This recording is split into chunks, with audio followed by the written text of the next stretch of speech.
Lizzy, what clues then could we get from Bailey and team about when monetary easing might start here in the UK? Well, Tom, I doubt that anyone expects the Bank of England to be as generous in its clarity as the Riksbank yesterday and tell us just how many cuts to expect this year. Some even doubt whether they'd even change the guidance to say that the cuts are coming in the coming months. But maybe Andrew Bailey follows Christine Lagarde's lead and tells us which data points to watch before the cuts come, as a bit of a hint, hint, wink, wink, nudge, nudge, if they're coming in June or in August. I'm also going to be watching the vote split, whether you have the Deputy Governor Dave Ramsden joining Swati Dhingra in voting to cut today. A recent speech suggests he's had a bit of a dovish tilt. And I'm also going to watch, Tom, the forecast, because if they lower the inflation forecast below the 2% target in the years to come, it would suggest they're wagging their finger at the market curve on which that forecast is predicated. But your question, Tom, is the question that's going to dominate the press conference today. When are the cuts coming after they start?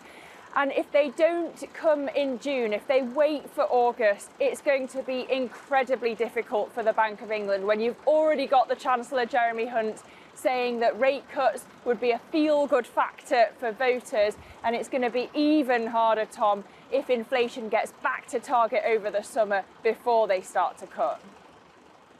How should we be thinking about the potential market reaction then, Lizzy? Well, markets are currently pricing in the headache I just described, a wait till August. They only see about a 40% chance of a cut in June. But if we get any dovish hints today from the forecast, the vote split, the press conference, then you might see bond traders changing their bets, piling on for cuts in June. And actually then you would see a weaker pound potentially and a boost to gilts. But Tom, there's been a lot of speculation about weakness in European currencies because of a divergence opening up between the European path for rates and the Fed's path for rates, and then that currency weakness feeding back into European inflation. Let me put it to you that in the case of the Bank of England, perhaps that's a red herring, because for the Bank of England, what matters is euro sterling, not the pound against the dollar. Most of our trade is with Europe despite Brexit.